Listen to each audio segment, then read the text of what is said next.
In this video, we're going to talk about the progression for a hinge. But first we need to talk about what an actual hinge looks like. So commonly, this is one of the most underutilized movement patterns within strength and conditioning and personal training. The big thing that we want to kind of square away at first is talking about the differences in between a squat and a hinge position.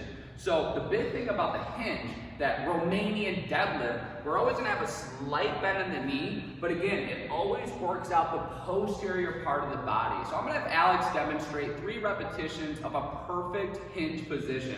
So as you see in this, she is going into a good minor flexion within the knee. Again, it's just a slight little bend in the knee, but all of the range of motion is coming from the hip joint. So let's do 2 more of those, Alex. Again, perfect position. She's not squatting down. Again, she's got a slight bend in the knee. Her back is nice and flat, and most of the range of motion is coming from the hip joint.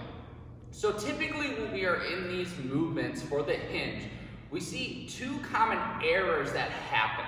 So one of the first ones is when individuals get their body ready for this movement, they kind of think that it's more of a squat variation rather than the hinge. So the first one I'm going to have Alex show is the error that we typically see. So this is a good squat position, and typically the difference that we always see is the bending in the knees. So the big thing that we talk about a deadlift versus a squat, if the weight is being held above the hips, so if Alex was to basically bring her hands, hold a medicine ball, kettlebell, whatever the case may be, that's when we're going to classify this as a squat. But once she brings her hands now below the hips, it turns into a deadlift. But most of the time what we see with everybody when we're getting into the primary hinge position, that Romanian deadlift, is we see people go into a primary knee flexion. So on this one, now we're going to have the second error that exists. And typically it's always the spine alignment. So typically we are excessively arching that back forward flexion. So I'm going to have her stand back up. Let's do 2 more repetitions, just kind of showing that faulty movement. Again, not focusing on keeping the pillar nice and strong. The back always flexes forward. So typically what we can see is a lot of individuals will start to round forward within the back. But again, it's because of the extensibility in the posterior chain and the hip capsules that might be different for every single individual that we are working with. So I'm going to have Alex get into her primary position that she would pull from in that hinge position.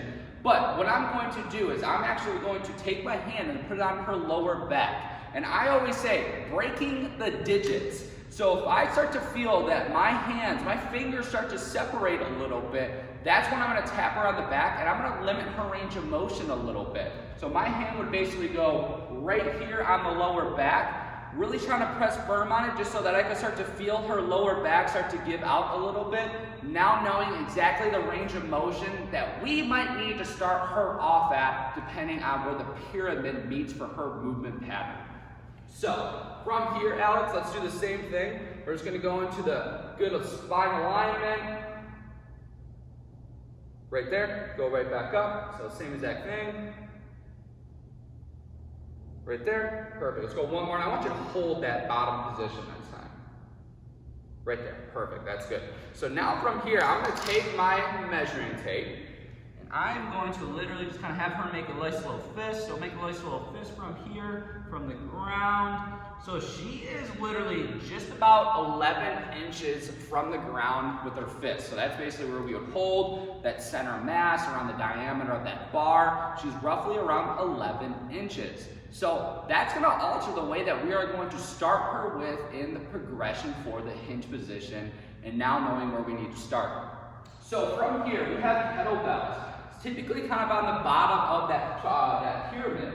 So now knowing the height differences from here, we know roughly that our kettlebell from this big one here is going to be roughly about 9 inches. 9 inches from the ground. That's where we see the horn of the kettlebell. So what we could do is now take this kettlebell and elevating it on a platform. So now depending on the platform that you are using, we are literally just about 13 inches. So this would be a good position. It's just above when she starts to round that lower back. So I'm gonna have Alex just kind of demonstrate. Let's just do one repetition. So she's literally has it in a perfect platform. She's just gonna do her hinge position. Again, she had a slight bend in the knee, but now she's not putting external or strain on her lower back. So perfect right there, we can get rid of that. So say if she was a little bit more hesitant and her forward fold existed a little bit more in a greater range of motion. If she started here and all of a sudden that was it, we can now elevate it a little bit more. So when we're talking about the progression pattern, we can come over here to the trap bar. The trap bar is going to be one of those perfect exercises that you can do to now load up the movement. So you can add a little bit more weight versus just a kettlebell. So now we can actually load this bad boy up. But notice that we have two different levels within our handles. Typically, when we get to the bottom one, that would be turning it over. That's about a standard barbell. We're looking at about 8.5 to 8.75 inches from the ground. Now, if we actually look over at the top part, that's going to be our foot off the ground. So from here, that would be perfect for Alex, that we could do this position from here because it's at the range of motion where she can handle and not put so much stress on her lower back. So let's go one more after this one. Perfect. Perfect. So if I was to put my hand on her lower back, she's not going to excessively arch. She's keeping her pillar nice and strong, but knowing where her sensibility and her hamstrings and her hips are actually all complex together, we know that she has a limited range of motion of what we have to deal with. So on this portion right over here, this is typically on the top part of our pyramid. This is the peak point. So we know that a barbell is always going to be about 8.75 from the dead center, basically, of that barbell from the ground. That is standardized. It's because when we look at most plates, Olympic plates, metal plates, typically we're looking at roughly 8.75 inches from the ground. So I'm going to have Alex to say if she actually had that perfect range of motion, her feet are roughly about her hip width apart, and she was actually at that range when we measured it from the ground right here earlier. If she was literally at that point of 8.75, this would be one of those areas that we could go to. Not necessarily where we're going to start off, but that's where we want to actually get to in the long run. So I'm going to have Alex demonstrate it.